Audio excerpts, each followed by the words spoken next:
Good morning. This is a quick Grand Cherokee Summit all-wheel drive diesel video. We bought this car 10 years ago, brand new. It is the diesel all-wheel drive with four-wheel air suspension.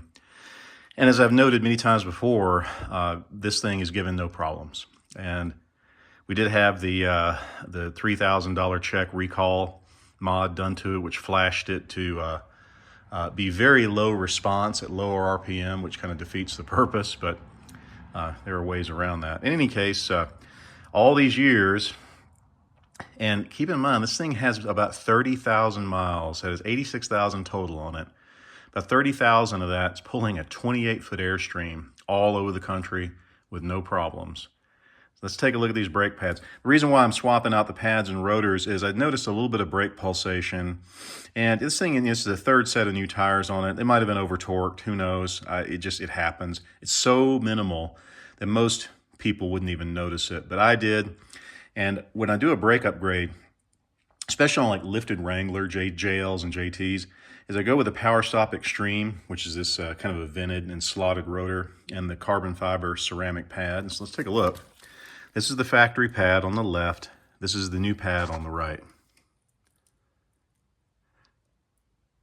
Those are the original pads on the left. We've burned maybe a 32nd of an inch. So let's take our scale. A long time ago, when I was doing part-time at a Ford dealership, this was part of kind of the upsell kit, and whenever you were doing brake depth, you could demonstrate to the customer, holy crap, red. Well, the DOT standard and most state safety inspection standards is 2/32 of an inch or greater, and that would be this red one here, okay? 2/32 of an inch or greater above, if it's a bonded pad, the backing plate. If it's a riveted pad, above the rivet head. And riveted pads are long gone. You just see bonded pads anymore, unless it's an old application. So let's take a look. I'm pretty sure we're gonna be way up here in the green. Hopefully these things gravity's just holding them. Hopefully they won't fall. All right, let's see.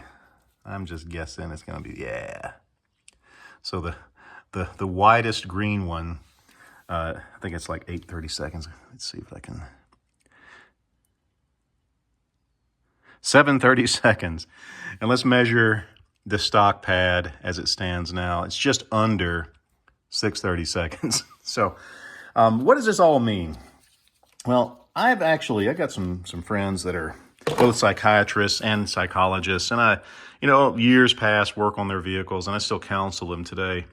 And I remember there was this one instance where the doc was like, you know what? He didn't believe me when I told him. I said, I can just about generate an individual's profile based on the car.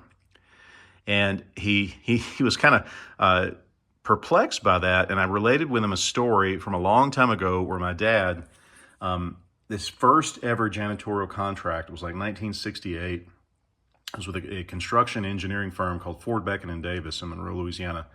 And the CEO, his name was Mr. Yelldale, I believe.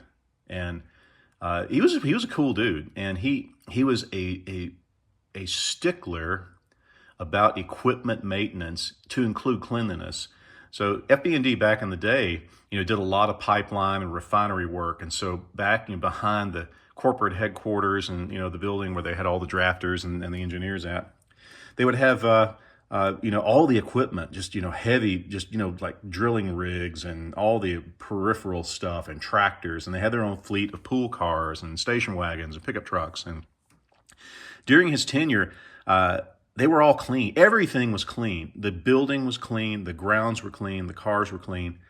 And as the story goes from Mr. Yelldale, I remember him telling Dad this, when they were interviewing, say, an engineer, and he would send one of the interns out to look at the car that the fella came in on, because it was like guest parking up front, and that's where the applicants would park. And he would come back in and like write a synopsis of what he saw, give it to Mr. Yelldale. And apparently that had bearing on who they hired, because it was a reflection of the person. Now, obviously, when you're interviewing, you're going to show,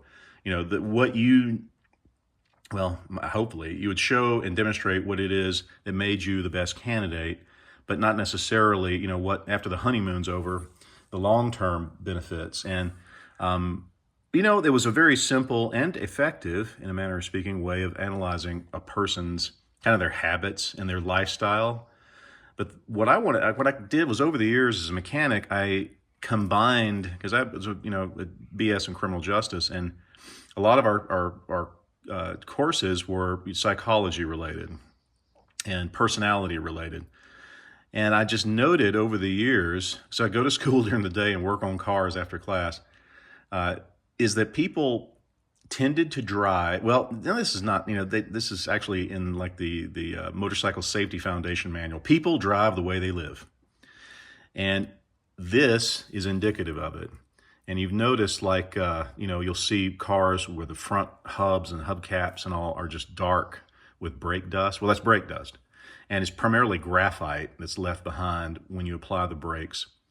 And if it's, in pretty intense, it's just almost black, and yet the rear's not so much so.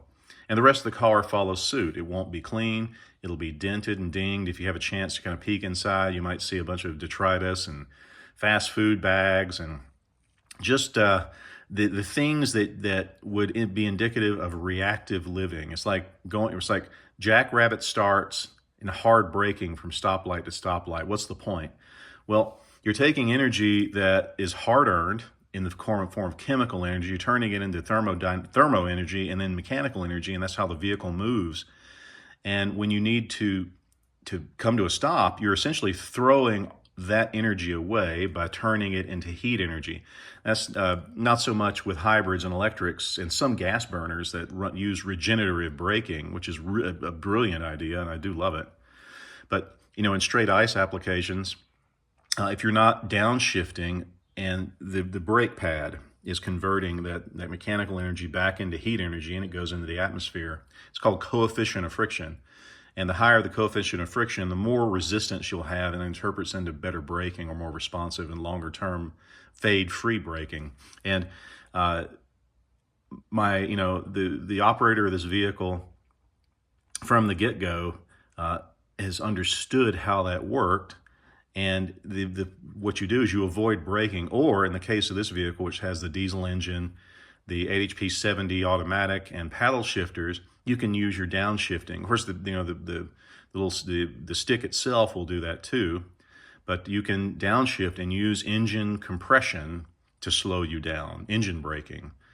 But it's just a testimony to, if you slow down, do not, you accelerate gently, keep up with traffic, and anticipate